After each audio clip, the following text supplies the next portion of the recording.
desculpa aí as nossas acertos técnicos, né? Mas vamos lá. Então, retomando nossa live Outubro Rosa, sou a Fabiola Leão, anestesista aqui do Hospital Moriá. Uma honra ter sido convidada para moderar esse bate-papo com o oncologista clínico, que coordena a equipe de oncologia clínica, muita experiência com câncer de mama e também fará parte do nosso bate-papo com Eliette Palmieres, que é uma mastologista do nosso time de cirurgiões também. Ao longo da semana, caixinhas ficaram abertas e foi bastante pergunta. Acho que sem mais delongas, a gente vai já começar. Estou vendo Eliette aqui. Oi! Tá boa, linda? Tudo bem, querida. Eu estava só apanhando um pouquinho aqui da tecnologia, mas acho que agora vai. Então somos duas. Não sei se você quer se apresentar, Eliana. Oi, tá escutando direitinho? Estou te ouvindo bem e estou te vendo bem, Eliana. Ah, então tá bom. Então agora deu certo. Joia. Bom, a gente está só esperando o Rafael agora, que já está convidado. Deixa a gente acrescentar.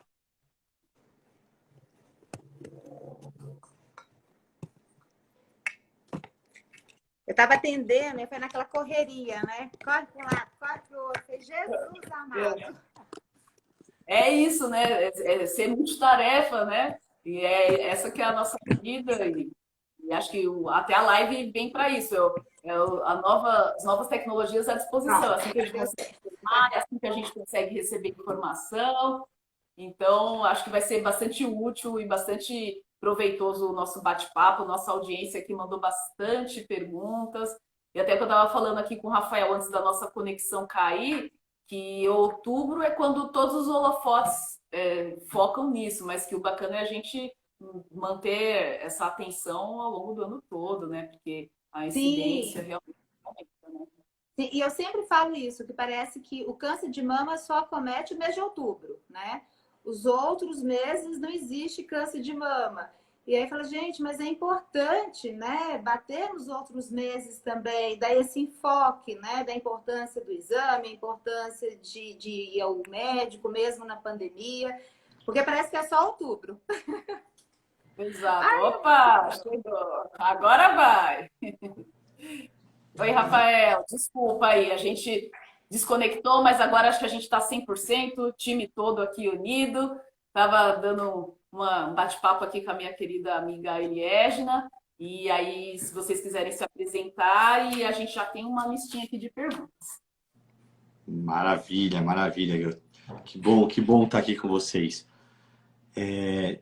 Tudo bem, Eliégina? Faz tempo que eu não te Graças vejo. a Faz Deus, tempo eu que tô eu não te aqui já vejo. acionando o sininho para todo mundo. Isso aí, isso aí. Tá bom. Vamos lá para as perguntas, as difíceis, a Eliégina responde. Ó, Tadinha eu vou de começar mim. com uma pergunta aqui, pessoal. Pergunta que chegou na nossa caixinha aqui ao longo da semana. A nossa paciente, uma seguidora aqui do hospital, a Marjorie, está me dizendo aqui que ela fez um ultrassom de mama, que apareceu um nódulo suspeito. A mastologista dela pediu uma biópsia que veio negativa. Depois ela fez uma ressonância que não demonstrou risco de câncer. Ainda assim, a médica dela quer fazer a cirurgia para retirar o nódulo. Aí ela pergunta se a biópsia core é segura e qual a margem de confiabilidade. Posso falar?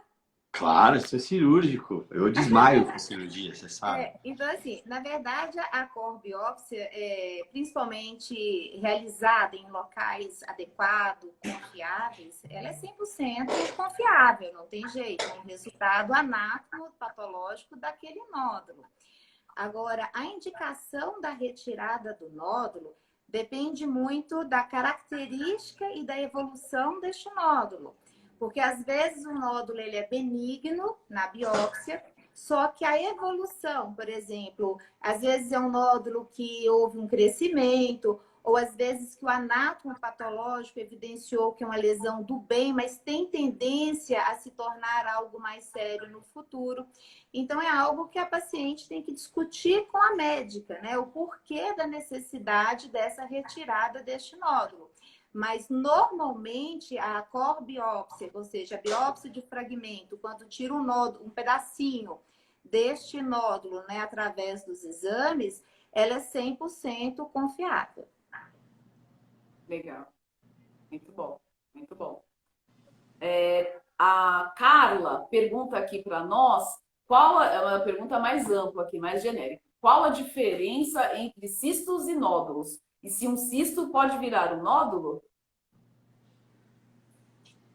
Boa pergunta essa, hein, Légina? É, Para o mastologista, cisto não tem nada de câncer ainda, ó. Tô só... é assim, o cisto é o termo que se dá a algo redondo que é um líquido dentro, né? E esse líquido pode ser um líquido mais oleoso ou um líquido mais ralo, vamos dizer assim. Então, a palavra cisto é uma bola com água dentro. Já o nódulo é algo redondo, mas sólido. O problema está justamente na identificação correta destes nódulos, porque às vezes é feito um ultrassom e aí identifica algo redondo, que é sólido, ou seja, um nódulo sólido, mas que fala que é um cisto. E cisto normalmente não tem problema nenhum. Agora, já os nódulos sólidos, aí sim, nós temos que acompanhar, evoluir, se há um crescimento, se chega sangue, o aspecto, e com base nessa evolução que vai indicar a biópsia ou até mesmo a retirada deles. Certo, certo. Aqui uma pergunta, acho que essa eu vou direcionar para o Rafael. Uma seguidora está perguntando se é verdade que desodorante causa câncer? Tá ótimo. Essa daí sempre tá naquelas pegadinhas de mitos e verdades e tal. Essa é uma resposta, né? A gente sabe o quê? Tem alguns dados que dizem que, por exemplo, pacientes por intoxicação com alumínio, por exemplo, pode eventualmente ter algum tipo de displasia e eventualmente evoluir para uma célula tumoral. É uma hipótese. Agora, é muito difícil da gente responder essas perguntas. É muito parecido com aquelas histórias assim, refrigerante X causa tal coisa. Bom, tem a possibilidade do ponto de vista teórico, do ponto de vista prático a gente não consegue comprovar, e é isso. Agora, dizer, o que eu sempre fico com um pouco de medo dessas novidades é muito daquela questão, eu converso muito isso com a Eliege até no dia a dia, é aquela questão dos extremos, né? Causa câncer, para com alumínio. Aí a pessoa, puxa, acha que está protegida da doença. Aí, eventualmente, para de fazer exame, aí tem uma série de consequências. Ou vai só culpar ali o danado do desodorante pelo câncer de mama. O câncer é uma doença multifatorial. A gente nunca vai conseguir dizer quem é o responsável por ela. E nunca vai. Muito difícil, improvável, sabe? Então, responder, enrolei bem, mas acho que a resposta talvez seja... existem evidências de que o alumínio pode desencadear ali alguma coisa. Perfeito. Ainda nessa mesma linha, aqui tem uma outra colega perguntando se o estresse pode ser um fator de risco para o surgimento do câncer de mama. Ótimo. Só para a gente ver um conceito legal, que a gente está acostumado muito, né, na medicina, obviamente, e acho que esse é um grande avanço da medicina, são os remédios. A gente tem remédio à beça hoje, ainda bem. Por isso que é mais raro, mais difícil a gente ver uma paciente, mesmo no quadro metastático, a gente vê os pacientes vivendo muitos anos. O que aconteceu com esse boom de remédios? Todos têm um desenho de estudo para se dizer se serve ou não serve. E aí a gente confunde do ponto de vista epidemiológico e estatístico, muitas vezes, como que a gente vai responder as perguntas científicas, quando a gente levanta hipótese, como que a gente responde. Então a gente está acostumado o quê? Um remédio A versus um B ou versus placebo, depois de um tempo vai vir o que vai ser o resultado e daí por diante. Então quando a gente tem, por exemplo, um caso que não dá para mensurar, table 1 dos estudos, aquela tabela 1 dos estudos, pega nome, mulher, sexo, idade, a variação. Como que a gente mensura estresse? É impossível mensurar o estresse. Então, mas os estudos não têm mostrado que tem relação de estresse. O jeito que eu te conto o estresse é um jeito, a Eliege é outro, a Fabi é outro. Então, não dá para mensurar, não dá para palpar, não dá para comparar. Então a gente acaba comparando as bananas com laranja e fica uma bagunça estatística. Aí a gente tem que correr para onde sempre, né? Na minha opinião, a ciência básica, lá nos books iniciais de patologia, fisiologia e voltar cada vez para isso. A gente sabe que estresse por si só, a gente prejudica o funcionamento dos linfócitos, a gente aumenta cortisol, a gente deixa o paciente mais inflamado. Então, o ciclo circadiano, teve um paper agora no New England, publicado 6 meses atrás, talvez, uma revisão incrível, mostrando ali o ritmo circadiano, a importância de dormir e tudo mais, com nível de cortisol, consequentemente de estresse.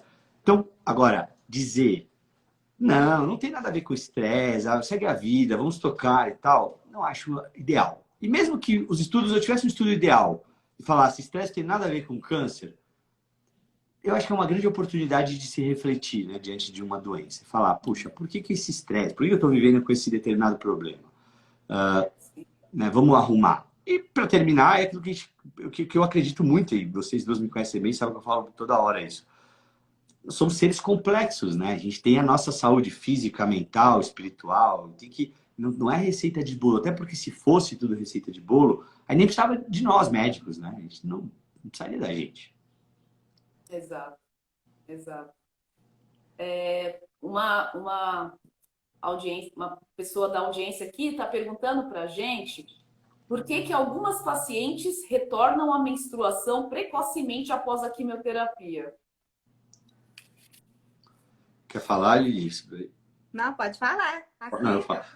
Esse também é outra coisa interessante. As mulheres, apesar da idade, claro que mulheres, principalmente na fase reprodutiva, que não entraram ainda, né, são pré-menopausadas, é muito particular e muito peculiar como cada uma responde. Tem paciente que suprime a ovulação e a menstruação imediatamente, com um ciclo de quimio. Tem pacientes que demoram, tem pacientes que vão recuperar. E eu acho que é mais sempre voltando a isso, né, a esse tema. A gente não tem ali uma ciência exata diante desses casos. Tem paciente minha que acaba a quimio e menstrua logo. Tem pacientes que não voltam a menstruar. Agora, será que é só a quimio que interfere na ovulação e tudo mais? Né? Esse é um ponto para se perguntar. E aí eu sempre jogo para os ginecologistas assim verem isso, sabe? Mas assim, aí pegando o gancho da outra pergunta, a questão do estresse, que até o estresse influencia no ciclo menstrual.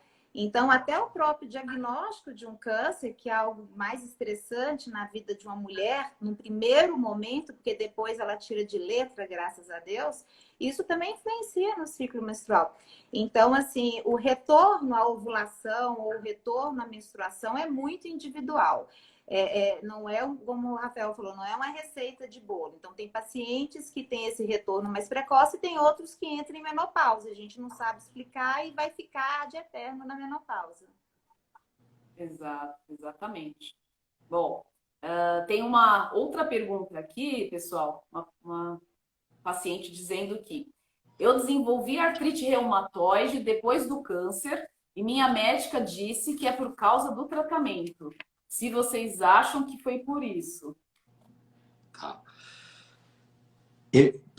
A primeira pergunta que eu acho que a gente tem que responder é artrite reumatoide mesmo? Assim, tem que ter certeza. Eu sei que a Lili trabalha com uma reumato muito boa, não é, Lili? Tem que a gente ver seus casos. Porque o que a gente sabe habitual, é comum. Um dos efeitos colaterais principais, principalmente dos inibidores de aromatase, que são os anti-hormônios, que às vezes a gente usa em alguns subtipos de câncer de mama, é a artralgia. Aí dá uma baita artralgia. E aí já bate um pouco com a idade também, com um período de pós-menopausa, que também, um dos sintomas...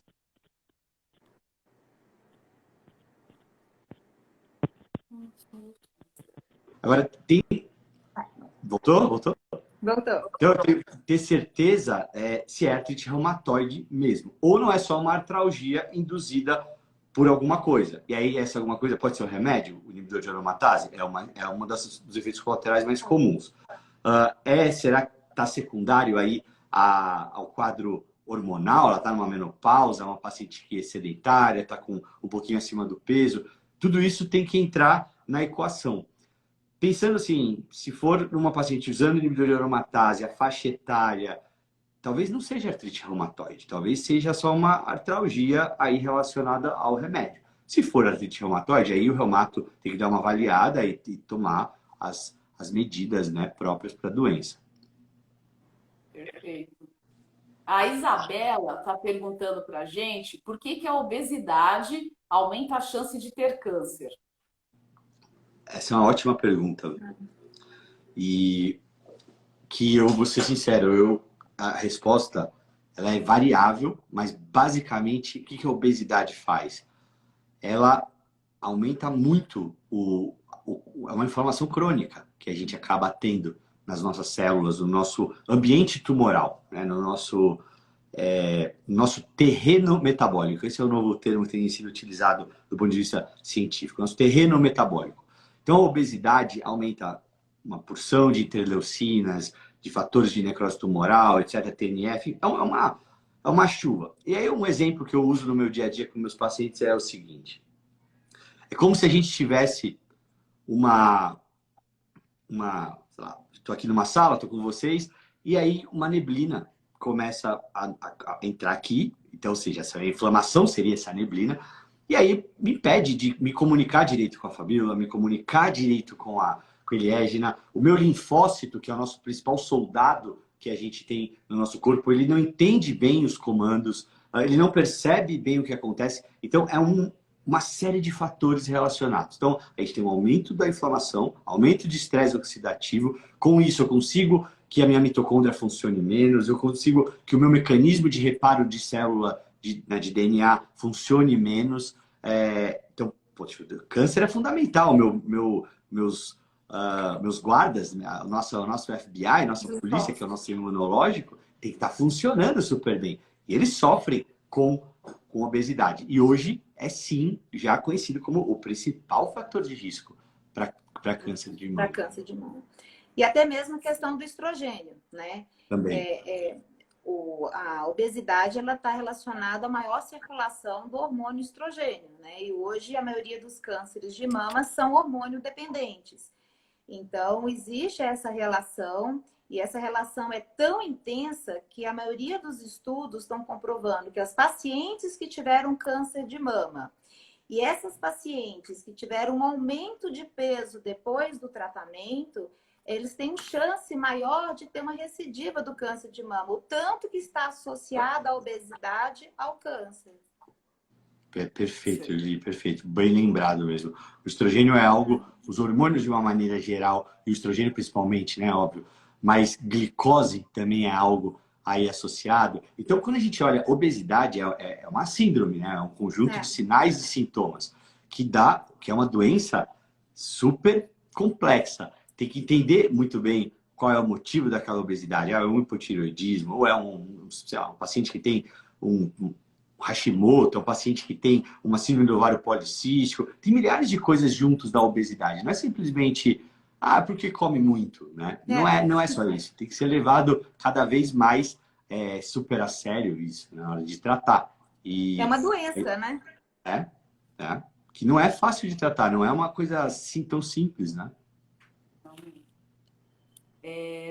Uma pessoa que está pedindo para vocês falarem sobre HER2. Quer falar, Liégina? Vou começar, esse é o grande final. Claro. Vocês que adoram, né, esse HER2. Então, assim, normalmente o câncer de mama, hoje, ele é dividido em alguns tipos, né? E esses tipos, eles podem ser HER2 positivo ou HER2 negativo, basicamente. E a maioria dos estudos, né, anteriormente, era baseado no HER2 positivo. Por quê? Porque são tumores que superexpressam essa proteína e automaticamente eles têm uma agressividade maior. Então, ou seja, são cânceres mais agressivos, que a taxa de mortalidade no passado era bem maior e que hoje em dia, através do avanço da medicina e principalmente dos remedinhos milagrosos aí do Rafael, A paciente hoje HER2 positivo e as demais também, até as HER negativo, acaba fazendo a quimioterapia e o tumor milagrosamente desaparece. Aquela coisa assim, que quem passa por essa sensação, a paciente, que fala, olha, eu tô com caroço na mama, fiz a quimioterapia, o cabelo caiu, mas na primeira ou na segunda sessão já não sente mais o tumor, ou às vezes o tumor vai regredindo à medida que vai fazendo a quimioterapia. É a melhor sensação que existe. Assim, você pode perguntar para todos os pacientes que passaram por câncer de mama que elas falam que realmente é uma coisa muito benéfica, tanto em termos de saúde e prognóstico, né? E principalmente o lado psicológico, que vê que o remédio realmente, efetivamente está atuando. Mas, basicamente, são tipos tumorais. E que aí o Rafa, brilhantemente, vai falar dos remedinhos, né? Que ele faz milagre que o trem dissolve. Não, o HER2 positivo é engraçado, porque pouco tempo atrás era o tumor grande temido, né? Quando as mulheres descobriam, de fato ele é um tumor agressivo. Mas hoje a gente fica super feliz quando vê no consultório um HER2 positivo, um tumor grande, porque a gente tem armas, artefatos aí para serem utilizados, que são os anticorpos. E tem variados tipos. A gente tem como se fosse uma espécie de a paciente vai tomar uma vacina, uma espécie. E tem também outro tipo que é uma espécie de um cavalo de Troia, uma vacina que entra na célula e joga a quimioterapia lá dentro. E agora, mais recente, aprovou um outro ainda, que teve o melhor resultado, foi apresentado no Congresso Europeu para essas pacientes com HER2. Hoje tem alguns remédios para HER2 que também são comprimidos. Tem um que ainda não está disponível no Brasil, mas já tem dados excelentes, principalmente para mulheres com tumor com metástase cerebral. Agora, o que é curioso, o que a gente tem visto cada vez mais, só um parêntese aqui, esses quase 2 anos de Covid foram assim, não preciso dizer, né, que é terrível, isso é óbvio. Mas, do ponto de vista científico, também foi difícil, porque o recrutamento fica mais difícil, todo o funding de pesquisa foi voltado para a vacina, com razão, precisava resolver. Mas uma coisa foi curiosa, ciência básica, se a gente brincar um pouco no PubMed, ciência básica relacionando estilo de vida, remédios, hipoglicemia oral, perda de peso, coisas não farmacológicas de verdade, esse estudo clínico, um monte de coisa que foi publicada, porque as revistas ficam, acho que todos nós aqui, a gente vive recebendo e-mail de revista pedindo para escrever alguma coisa, para ir atrás de alguma coisa desse tipo, para continuar, né, girando. E o que tem sido visto? Que é, por exemplo, o paciente perder peso numa neoadjuvância, que é quando HER2 a gente gosta muito de fazer neoadjuvância. Antes a gente gostava muito porque ficaria uma cirurgia mais conservadora. Esse dado era baseado numa meta-análise mais antiga que falava que antes ou depois a quimio tanto faz, mas ela não dividia direitinho os tumores. Hoje a gente sabe que o HER2 e o triplo negativo, quando possível, a gente prefere, mesmo pequeno, a gente prefere fazer neoadjuvância. E aí, junto da neoadjuvância, não é só prescrever a quimio. Isso aí é a parte mais... A gente acaba fazendo outras estratégias. Paciente perdendo peso, paciente se alimentando melhor, a paciente fazendo atividade física, a paciente repondo eventualmente alguma coisa que não está compensada, corrigindo a glicose, tem uma série de coisas. E ali a gente vai ticando. E isso, os estudos têm mostrado, claro que ainda não são estudos enormes, mas mostrado que os pacientes têm uma boa resposta. A gente tem alguns casos legais, né, Elia, para contar de paciente com dois. A modéstia, né? A modéstia. Não juntos. E importância de clipar o tumor antes, sabe? Imagina, porque eu passei por uma esses dias. Chegou para mim, ela desmarcou, remarcou, o colega não conseguiu clipar. Porque senão a Eliege não consegue achar na hora da cirurgia o tumor, né? A Leite não conseguia achar, eu vi aqui que nós temos a ilustre presença da Cris Nemir, que é uma patologista assim, fofa. Queridíssima. A Cris, que é a patologista, na hora da cirurgia, ela também não consegue saber aonde que o tumor estava. E ela fala assim, gente, onde que está o tumor aqui? Então, por isso que é importante a clipagem antes da cirurgia. Bacana. Ainda aproveitando esse gancho dessas outras abordagens além das farmacológicas, tem duas questões aqui que se relacionam. Duas pessoas perguntam. A primeira é que se suplementos para aumentar a imunidade durante a químio e alimentos que devem ser evitados. Eu já vou correlacionar com uma outra que pergunta: fitoterápicos como maca peruana podem ser usados durante o uso de tamoxifeno? Tá.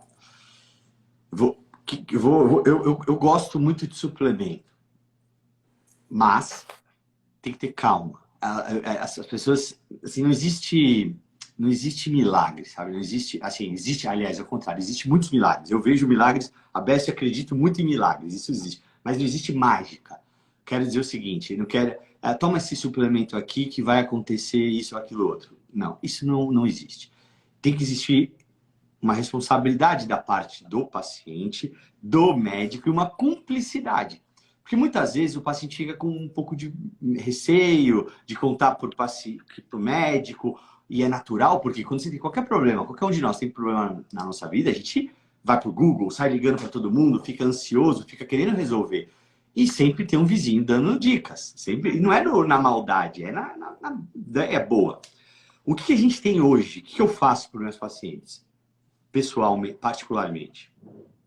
A gente tem, durante o tratamento, eu faço quase nada de suplementação.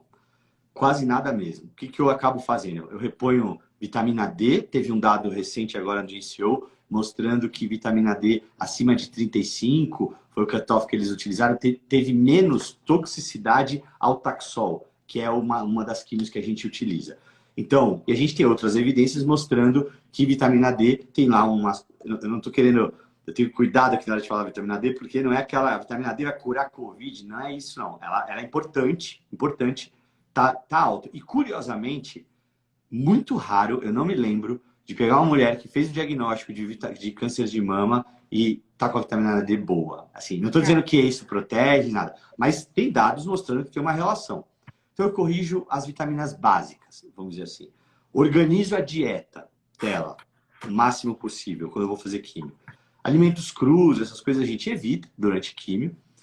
Eu gosto de uma dieta, dependendo um pouco da mutação, até do tipo do receptor hormonal, se tem alguma mutação de PI3K, por exemplo, a gente tem um tipo de abordagem, uma dieta um pouco mais low carb ou mais cetogênica. Eu gosto dessa abordagem. Jejum intermitente, quando com muita responsabilidade e bastante acompanhamento, eu gosto também. É isso que eu faço. Pós-químio é outra doença, é outra paciente. Acabou a químio, ela chega no oncologista e fala: eu sou doutora, sou a paciente tal, sou câncer de mama. Agora é uma paciente com tem síndrome pós-Covid, existe síndrome pós-químio. Porque bagunça todo o hormônio, bagunça um monte de coisa. E aí sim, a gente tem alguns dados pequenos e mostrando que algumas coisas funcionam. Em próstata, por exemplo, a gente tem um dado de um composto que chama POMT, que tem lá cúrcuma, chá verde, pomegranate, tem uma série de coisas, e é um JCO grande, robusto. Tem coisas que eu gosto eventualmente de suplementar, depende da paciente. Agora, qual a recomendação maior que eu fico desesperado? Pelo amor de Deus, não vamos ganhar peso, vamos controlar a comida, vamos controlar a boca, vamos fazer atividade física, vamos dar uma checada na parte genética, que apesar de ser muito valorizada, é a menor das situações. E eu sou muito convencido que o câncer é uma doença metabólica. Eu acho não, né? Um monte de gente, estudos estão mostrando isso cada vez mais. É uma doença metabólica. Então a gente tem que explorar para todo lado. Agora, o cuidado toma esse composto milagroso que vai fazer tudo. Não é assim, sabe? Tem que ter... porque muita coisa interfere. E toda vez que chega o paciente para mim, eu na frente, os pacientes estão aí, podem comprovar, várias vezes já fiz isso. Eu abro a internet e vou ler, porque eu não tenho ideia do que é aquilo. E vou ver se interage ou não, por exemplo. Que tem muita interação. Bom, a Nathalie está dizendo aqui para gente que minha mãe teve câncer de mama e no cérebro. Infelizmente. Eu tenho 27 anos, com quantos anos devo me preocupar? Realizei um ultrassom de mamas e está tudo certo comigo. o antecedente familiar, né? Que você acabou de dizer que é uma A princípio, assim, a gente considera antecedente familiar quando tem mais de um parente, né, que tenha tido essa doença, o câncer de mama, ou um câncer de ovário, ou um câncer de intestino. E alguns estudos agora estão incluindo também o câncer de próstata, né, vamos colocar assim. Mas aparentemente ela não tem um risco aumentado para ter câncer de mama. Mas por prudência, como teve um histórico familiar, é ideal que ela passe no mastologista ou no ginecologista e faça os exames de rotina, como qualquer outra mulher, né? Não só o ultrassom da mama. Mas existe também, por exemplo, o câncer de colo do útero, né? Então é importante fazer os exames de rotina adequadamente, que através desses exames, precocemente, que a gente consegue identificar alguma lesão e até mesmo evitar que tenha algum câncer no futuro. Agora, caso o paciente tenha mais de um membro da família, né, com histórico de câncer de mama, ou no caso, por exemplo, às vezes tem um tio, ou seja, um homem com câncer de mama, aí acaba mudando um pouco o enfoque e aí a gente acaba abordando de uma outra forma. certo. Aí, acho que mais uma pergunta aqui ginecológica. A Maria de Jesus está me dizendo que teve câncer de mama há 18 anos com metástase no fígado. Atualmente tomando Faslodex, Zoladex e Ribociclib. Endométrio espesso. É preocupante? Então, é preocupante caso esse endométrio continue ficar espesso, né? Espesso quer dizer que o endométrio fica gordo, para quem não entende. Então, assim, caso na evolução, no controle, este endométrio continue a ficar realmente uma espessura maior, aí é interessante fazer uma abordagem, né? Isso a gente tem a esteroscopia para avaliar. Então, assim, não é indicação formal de retirar a medicação, mas é indicação de avaliar esse endométrio. E aí, com esse resultado, o oncologista, igual o Rafa, vai avaliar se vale a pena mudar, se não vale, trocar, substituir. Aí o importante é o controle. Ah. A Wanda Lúcia pede para que vocês falem sobre o câncer luminal B. Tá. O câncer, ele tem umas denominações, luminal A, luminal B, ou triplo negativo, etc. É quando a gente não tem. O luminal B ele pode ser até de duas formas. A gente pode ter até um HER2 positivo, o HER2, e o tumor que não é um receptor, que tem um Ki67 mais elevado, mas é um receptor hormonal positivo. Isso tudo era muito utilizado numa patologia, se a Cris está aqui ainda, mas numa patologia, numa era que a gente não tinha um olhar mais biológico da doença, assim, um olhar mais comportamental. Eu brinco um pouco que era uma medicina muito... os patologistas tinham que suar muito, porque era super, ainda é, né? Mas assim, super visual. Agora é visual, óbvio, mas tem um componente molecular importante. E aí essa junção das duas coisas que nos ajuda. É um pouco parecido com o nosso... Quando a gente tem um paciente no consultório, aí olha o exame, vai juntando uma série de coisas aí. Entendi. Mas é um receptor hormonal positivo, de uma maneira geral, com Ki67 mais elevado, basicamente. Perfeito, perfeito. Também estão perguntando aqui, quando é indicado retirar os ovários no tratamento do câncer de mama? Ótimo. Assim, essa é uma pergunta boa,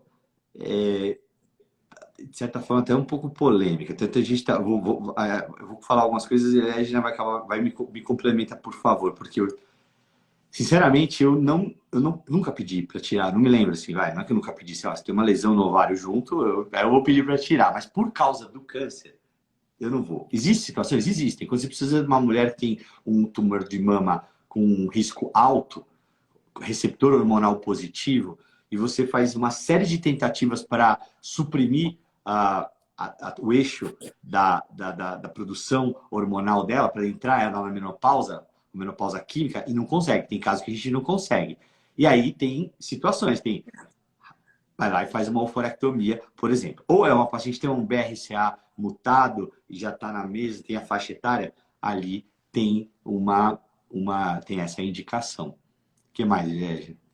Não, basicamente é isso mesmo, ou seja, paciente geneticamente mutada, hoje elas acabam sendo beneficiadas se você oferecer a ovarectomia. E nos casos de pacientes, que a grande maioria, né, que não tem alteração genética, o mais importante é conseguir o bloqueio ovariano, ou seja, fazer com que esse ovário pare de funcionar. Então, uma vez que nós temos medicação que consiga, né, obtenha essa paralisação do ovário, o que a gente fala que a castração química ou castração cirúrgica dá na mesma. Agora, a questão é conseguir isso, né? E hoje, cada vez mais, as medicações estão sendo eficazes para isso. E isso varia também de médico para médico. Então, tem pacientes, né, que depois de uma longa conversa com mastologista, com oncologista e até mesmo com geneticista, optam pela ovarectomia. E tem outras que não. Então, é uma decisão que tem que ser bem discutida, porque todo tratamento cirúrgico, né, não tem como retornar. Então, não tem como fazer e voltar a colocar os ovários lá. E existem os efeitos colaterais. Agora, porém, tem pacientes que é necessário fazer essa paralisação do ovário quimicamente. E às vezes o remédio não consegue. Aí a última opção seria a cirurgia. Tem até uma linha que eventualmente pode até fazer radioterapia também, que pode ser efetiva. Assim, se o paciente tem um risco cirúrgico alto, às vezes para não fazer um procedimento, isso é mais comum. Talvez no sistema público, acho que é mais comum da gente ver, sabe? Deixa eu só fazer um comentário aqui. A gente está com mais de 100 pessoas online. Nosso papo tá gostoso mesmo, igual quando a gente conversa ali no café, só que agora a gente está compartilhando nossa conversa com muito mais pessoas. Inclusive a Tina, paciente, ouvinte, está perguntando se a live vai ficar gravada. Vai ficar gravada no canal do hospital, depois também vai para o YouTube do hospital. Também aqui a Sandy está comentando, acho que quando vocês falaram aí sobre a parte emocional, ela teve uma perda de um filho aos 19 anos com morte súbita, que após um ano ela descobriu um câncer de mama. Tem aqui uma outra pergunta, essa é a pergunta. Conheci uma mulher que já tem câncer metastático há 15 anos. Hoje em dia, até quando há metástase, a mulher pode ter esperança de cura? Não tem essa resposta, porque a gente vai ver cada vez mais pacientes por muito tempo no cenário metastático. E aí a gente sempre faz aquela analogia com pressão alta, né? Por exemplo, hipertensão. Pacientes tomam aí remédio 20, 30 e acaba falecendo de outras coisas. O câncer vai caminhar para isso. Uma doença crônica muitas vezes. Exato. Cabe ressaltar aqui que assim, o tratamento, só te exportando um pouquinho, o tratamento, principalmente o tratamento quimioterápico, ele é muito individualizado. Porque antigamente, por exemplo, um paciente de câncer de mama com uma metástase não iria para um procedimento cirúrgico, né? Não vai fazer cirurgia, já vai para quimioterapia, acabou, fechou o diagnóstico aqui. Hoje não, hoje esse paciente ele vai fazer a cirurgia dependendo da metástase. Então, assim, hoje a abordagem é um pouco diferente. É isso. A medicina vive isso, né? A personalização, né? Cada vez mais a individualização, a personalização. Obviamente, os grandes protocolos, as evidências, mas a gente particulariza, né? Quanto mais perto a gente está, mais a gente pode conhecer, enfim, bacana. Tem alguém aqui perguntando para nós se todas as mulheres têm que tomar tamoxifeno após câncer de mama, tratamento de câncer de mama. Não. Só as mulheres que tenham tumor receptor hormonal positivo. Esse é um ponto importante. E ali elas podem utilizar. A gente tem uma tendência maior a fazer nas mulheres que ainda estão na fase de pré-menopausa. Apesar de ter aí algumas evidências mostrando para a gente que até no período pós-menopausa a gente pode lançar mão aí do tamoxifeno, mas é só receptor hormonal positivo. Isso Perfeito. Estão perguntando aqui também, Eliégina, se a calcificação agrupada pode correr o risco de virar câncer de mama. Então, as calcificações nada mais são do que pontinhos brancos na mamografia. E quando essas calcificações elas têm um aspecto que a gente fala assim diferente e uma quantidade também maior do que o normal e são agrupadas, é necessário uma análise histológica dessas calcificações, ou seja, é necessário fazer uma biópsia dessas calcificações. E através do resultado dessa biópsia que conseguimos identificar se essas calcificações poderão ser algo mais sério no futuro ou se já são algo mais sério, ou seja, um câncer in situ ou um câncer invasor. Mas normalmente a maioria das calcificações mamárias são benignas. Então, por isso, de novo, que eu bato na tecla, é importante a comparação de uma mamografia para outra. Porque muitas vezes a pessoa fala, fiz mamografia e está normal. Não, é importante ter essa comparação da imagem, porque só através dessas comparações que a gente consegue identificar essas pequenas microcalcificações que podem estar agrupadas que no ano passado não estavam e que com a biópsia consegue diagnosticar um câncer. Aproveitando o gancho, Eliasna, a Malu está nos perguntando se é possível, no momento da biópsia guiada por ultrassom, não conseguir observar ou achar o nódulo no local indicado. Não, normalmente não, porque o que acontece? Antes de fazer a biópsia, o médico vai fazer um ultrassom antes, né? Então, por isso que chama biópsia guiada pelo ultrassom ou biópsia guiada pela mamografia ou pela ressonância. Então, antes de fazer o procedimento, que é uma agulha, ele vai ter que fazer o exame primeiro para detectar se tem ou não tem este nódulo. Uma vez que faça ultrassom e não identifique o nódulo, o próprio profissional vai falar, ó, não realizada biópsia por não encontrar mais a lesão nodular evidenciada, por exemplo, no ultrassom dia tal. E aí não faz a biópsia. Perfeito. Deixa eu só fazer uma observação aqui. Estão vindo muitas perguntas que talvez a gente não vai haver tempo hábil de responder todas ao vivo, mas ao longo do mês, esse conteúdo segue nas redes sociais e vão ser respondidas. As que não forem respondidas ao vivo serão respondidas ao longo do mês, tá bom, pessoal? Isso que a gente falou, outubro rosa, mas o cuidado e o conhecimento é sempre. Tem uma pessoa perguntando para nós se existe idade mínima para a mulher ter câncer, ou seja, se meninas também podem ter câncer de mama antes de formar os seios, antes aí da puberdade. Assim, antes da puberdade é muito raro, raríssimo, olha lá, viu? Para não falar que não existe, né? Agora, o câncer de mama pode acometer qualquer idade, não tem uma idade específica, né? E infelizmente, antigamente, ou infelizmente, né, a palavra correta, o câncer de mama era diagnosticado mais em pessoas mais idosas. Hoje, o que nós estamos observando é o câncer sendo identificado principalmente em mulheres mais jovens, então mulheres economicamente ativas, mulheres que ainda não tiveram filhos. Então, isso que é algo que é um pouco alarmante, né? E possivelmente a causa desses diagnósticos em mulheres mais jovens é o que o Rafa falou, esse combo de doenças, de problemas multifatoriais, né? Que aí entra o estresse, a obesidade, o sedentarismo, as inflamações. Então, que é muito problema de uma vez só, numa carga genética que às vezes não consegue e vai gerar o câncer, não adianta. O terreno metabólico, né, que o Rafael falou. Isso. A Alana quer saber se o anticoncepcional pode aumentar as chances de ter câncer de mama, uso de anticoncepcional e risco de câncer de mama. Assim, se você for olhar, de novo, o que o Rafa comentou brilhantemente, os estudos, né? Que tudo é baseado em estudo. Então, se você for olhar os estudos comentam que o anticoncepcional aumenta o risco de câncer de mama.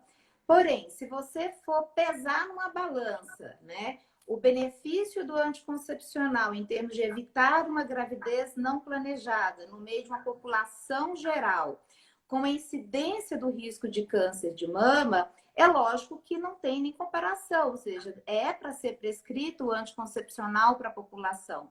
Porém, o que não está correto é prescrever o anticoncepcional sem o controle do médico adequado. Então, nem todos os pacientes podem tomar hormônio. Por exemplo, o anticoncepcional. Pacientes que tiverem histórico de trombose ou que têm histórico de trombose na família muito intenso, às vezes esse paciente é contraindicado a usar hormônio. Não está nem falando da questão do câncer de mama. Mas, de um modo geral, o hormônio, sim, o anticoncepcional, aumenta um risco pequeno, mas aumenta, de ter câncer de mama. Porém, esse aumento não é significativo para abolir o uso do anticoncepcional. Perfeito, perfeito. A Turiane pergunta se BIRADS 2 já é algo a se preocupar. Não, BIRADS 2. Na verdade, BIRADS é um termo de classificação, né? Então, é como se fosse uma classificação mundial, onde qualquer pessoa, em qualquer lugar do mundo, conseguisse identificar o que é que o médico está falando, independente da língua, né? Mas, normalmente, BIRADS 2 não é problemático, é a mama normal mesmo, não tem problema nenhum. O problema está justamente na realização de um exame mal feito. Então, ou seja, alguém colocou com BIRADS 2 e, na verdade, não era. Mas, normalmente, a categoria 2 não tem problema nenhum, controle anual. Perfeito.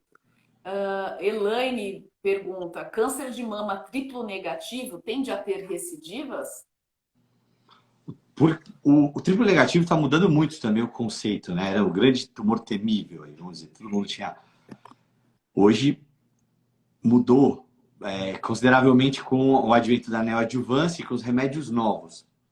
E até no cenário metastático a gente tem coisas mais novas para a gente utilizar. Imunoterapia, por exemplo, é uma delas.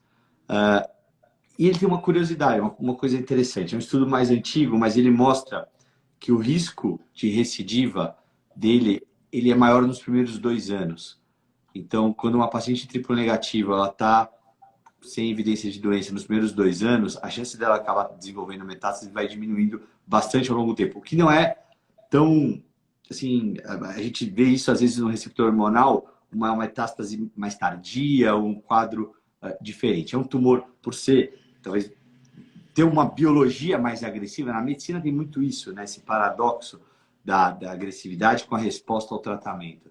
E com todos esses remédios novos associados. E aí hoje a gente procura se tem mutação, se eventualmente tiver, tem remédio para dar até para o triplo negativo, como um tamoxifeno, no caso aqui é os inibidores de PARP, que a paciente vai utilizando, mesmo de maneira adjuvante. E muita coisa diferente e nova. O que não dá para a gente tratar e considerar, que eu acho que essa é a grande coisa que as pacientes têm que... Né, a gente tem que tentar nos esforçar para educar as pacientes cada vez mais, é que cada tumor é de um jeito e que tem uma série de novidades. É não perder, não se desesperar. A gente vai resolver de alguma forma. É isso que é o grande, que é o mais importante, né? Perfeito. A Edna está dizendo aqui que é fã da doutora Eliégina e ela é clara e objetiva. Como eu falei, é uma comunicadora nata, além de uma excelente cirurgiã. A Simone Marques pergunta o que é um câncer encapsulado no duto mamário. Na verdade, esse termo, né, encapsulado no ducto, nada mais é do que uma identificação para um exame de imagem. Possivelmente foi ou pelo ultrassom ou pela ressonância.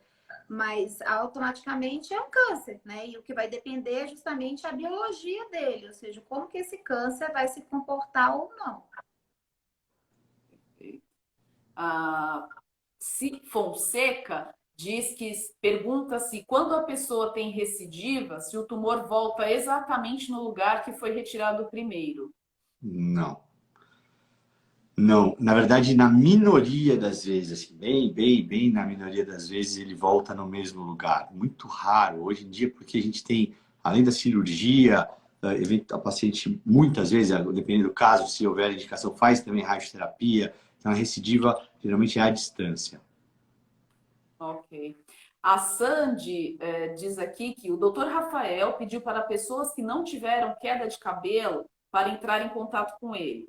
Ela teve queda de cabelo, mas gostaria de saber o motivo das pessoas que não tiveram queda, se é normal. Isso é uma avaliação que a gente está fazendo um programa de Outubro Rosa e a gente tem uma curiosidade para saber o que as pessoas entendem dos efeitos colaterais dos remédios. Então, por exemplo, queda de cabelo é uma, que é o mais conhecido, mas neuropatia é uma. Só que a queda de cabelo ela é chocante no momento, né? O cabelo cresce e depois ela até esquece e lembra daquele período. Agora, outros efeitos tipo neuropatia é super complexo, pesado isso para o paciente, porque perdura aí por muitos e muitos anos. Então, é um pouco para a gente entender o que é que o paciente sabe de efeito colateral, o que não dá. Tem um novo ramo aqui, um novo mundo de remédios entrando, que é a imunoterapia, que tem efeito colateral também, mas completamente diferente do que é os citotóxicos, os remédios. Tem também os efeitos relacionados à hormonioterapia.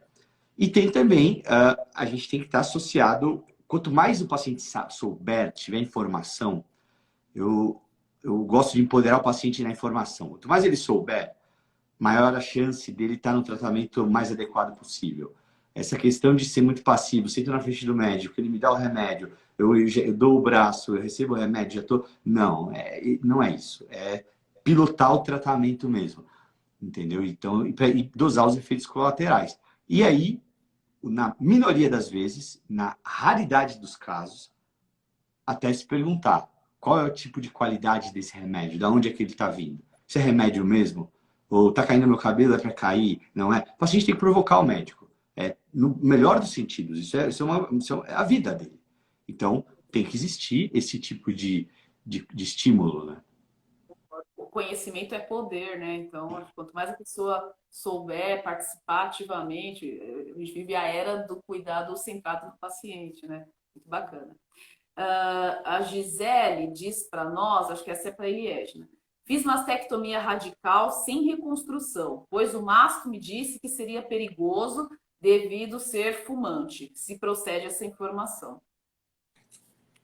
Ai, é difícil, né, responder uma pergunta assim, porque assim, na verdade, normalmente, né, na minha prática, isso não ocorre, né?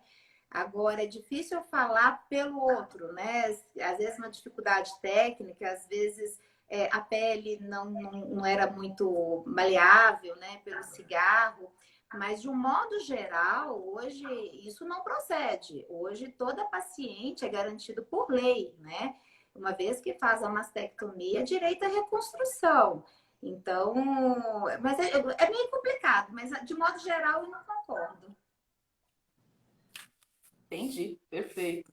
Olha, tem bastante perguntas aqui. Eu estava fazendo um filtro aqui, algumas que giram em torno dos mesmos temas, mas assim, eu aprendi horrores hoje aqui com vocês também, e espero que tenha sido bastante proveitoso para a nossa audiência. Prazer imenso estar aqui. Eu agradeço o pessoal da comunicação, Estela, Mirtz e Carla, por terem me dado essa oportunidade de estar com vocês, que eu falo, como mediadora da live, eu sou boa anestesista. Mas foi Imagina, um você é uma prazer. fofa. Obrigada, viu?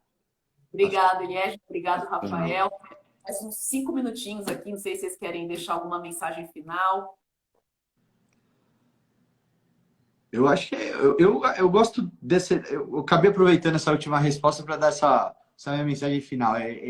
Outubro Rosa, a gente ficou muitos anos falando de mamografia, ultrassom, que é maravilhoso, tem que ser falado, não tem. Isso é óbvio. Agora, todo mundo que tem essa informação tem que fazer. Não adianta guardar para si, né? Tem que bater, falar com o vizinho. Todo mundo tem um papel de formador de opinião e de agente de saúde. Isso é uma questão para tudo, para o time que trabalha com você, com a moça que ajuda. Todo mundo que você encontrar tem que levar as informações ao máximo possível. E a questão é empoderar o paciente através mesmo do conhecimento. A internet, ela facilita isso. Puxa, doutor, mas eu leio coisas horríveis na internet. Eu vou lá no Google, digito triplo negativo e saio desesperado. Aí pega, anota tudo, pega, imprime e leva para o médico. Nós somos os filtros. A gente é para isso que nós estamos ali. Então, acho que é se envolver no tratamento cada vez mais, sabe? E também falar com a paciente, né, que o diagnóstico de câncer, na grande maioria das vezes, é um recomeço da vida. Então, não tem uma paciente que passou pelo câncer de mama e fala assim, nossa, no primeiro momento o mundo desabou, mas foi a melhor coisa que aconteceu na minha vida, porque a transformação, não só na vida da paciente, mas na vida, às vezes, da família.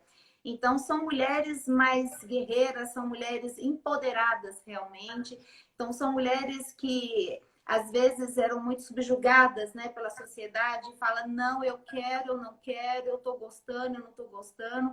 Então, que a grande maioria dessas pacientes, ainda bem, são de vida e mudaram para melhor, né? E o Rafa, ele tem um carinho muito grande pelas pacientes, mas principalmente porque ele não deixa de falar, né? Ele, como eu também, você, de Deus, né? O tanto que a fé, né, ajuda para essas pacientes, porque às vezes é um buraco tão negro que você não consegue ver uma luzinha lá na frente. E quando você tem uma fé em alguma coisa, tudo se abre, né? Tudo fica mais fácil de suportar essa situação que, graças a Deus, passa. É isso. Concordo, Isso mesmo. concordo. Então, ó, quem está aí vendo, se acha que essas informações podem ser úteis para alguém, peço para encaminhar nossa live. Queria agradecer, como eu falei lá no começo, o tempo é o nosso bem mais valioso e mais de 100 pessoas dedicaram o seu tempo conosco aqui nessa 1 horinha. Foi muito, muito bom, muito proveitoso. Obrigada, Rafael. Obrigada, Eliesna, em nome do Hospital Moriá. Eu que agradeço. Obrigado, gente. Tchau, tchau. Beijo. Beijo. Tchau.